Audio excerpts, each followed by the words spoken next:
So as we stand on the brink of another thrilling Premier League season, one thing remains as certain as ever. Manchester City, under the masterful guidance of Pep Guardiola, are once again the favourites to lift the trophy. This isn't just a prediction, it's a reflection of the extraordinary dominance City has displayed over the past several years. Yet, as we dive deeper into what this season might hold, we must ask ourselves whether this dominance is truly as unshakable as it appears. What's up, guys? I'm your host Jobot, and welcome to the Game On Dynasty.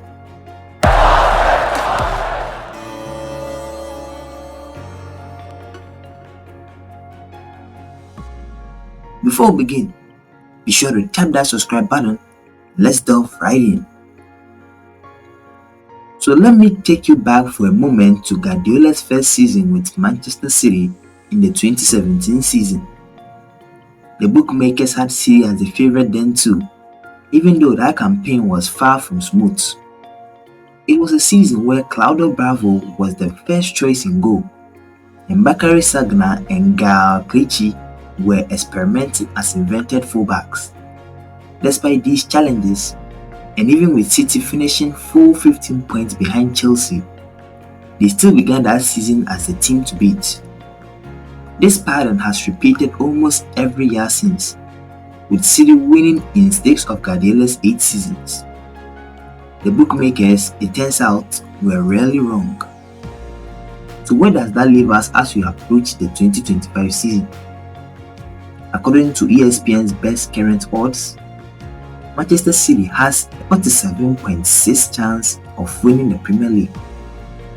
These odds make them the individual favourites, but they also reveal something deeper. For the first time in a while, we are looking at a scenario where the field, meaning everyone else, is favoured over City. Even if financial regulations don't throw a wrench into City's plans, there are compelling reasons to believe that this might not be their year. First, let's examine last season's Manchester City. By most measures, they were an average Guardiola team, not a great one. Now, when I say average, I don't mean mediocre by any stretch. This is a team that still secured 91 points and had a plus 58 goal differential.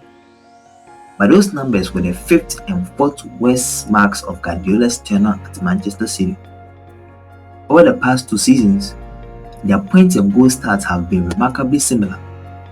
And while that's still better than most Premier League champions, it's not the untouchable form that we've come to associate with City at their peak. And this brings us to an important consideration: regression. Data suggests that it's likely Manchester City will regress in the 2025 season. When we look at every City player who featured in at least 1,000 league minutes last season, there are legitimate concerns. Take Rodri for instance, probably the best player in the Premier League last season. He led City in minutes played, but at 28 years old, is inching closer to the end of his peak years. City has yet to find a reliable way to function at an elite level when he's off the field. Phil Foden, another key player, had a phenomenal season, but it was marked by an unusually high level of overperformance in terms of expected goals. He's outperformed his XG by nearly 9 goals, which is an anomaly. No player, not even one as talented as Foden, can sustain that level of overperformance indefinitely. It's reasonable to expect his goal tally to drop unless he can consistently create even higher quality chances. Then there is the issue of age across the squad. Players like Kevin De Bruyne, Kyle Walker, and Bernardo Silva are either at or beyond their peak years. Ederson, City's stalwart goalkeeper, is reportedly open to a move to the Saudi Pro League, while Julian Alvarez has already left for Atletico Madrid. With so many key players approaching or entering their 30s, there's a genuine risk of multiple simultaneous declines. And when that happens, even the best teams can experience sudden, unexpected drops in performance. Just look at Liverpool in the 2023 season. This season, Manchester City isn't just being chased by one team.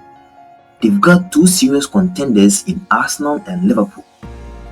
This is a crucial point because in Guardiola's first 5 league wins at 3, they averaged a 19.6 points gap over the third place team. Last season, Liverpool finished only 9 points behind City, with a significant gap over the rest of the league. The field is tightening, and City's margin for error is shrinking. Let's talk about Arsenal for a moment. If we were to base our predictions purely on last season's underlying performance, Arsenal could be considered the slight favorite this season.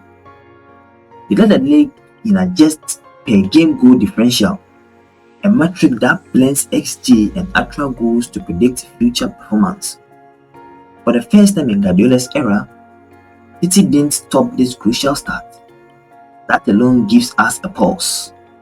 Now, what about Arsenal and Liverpool's potential improvement? Arsenal's squad is incredibly young, with the third lowest average age in the league last season. This means that unlike City, who are managing aging stars, Arsenal has a core group of players who are either in their prime or still on the rise. Consider players like Bukayo Saka, William Saliba and Gabriel Martinelli, all of whom are still developing and have the potential to get even better this season. Saka, for instance, has improved every year. Last season, his non-penalty XG plus expected goals assisted per 90 minutes rose to 0.65, a significant leap from the previous seasons. The next step in this evolution is to become a truly elite goal scorer and creator.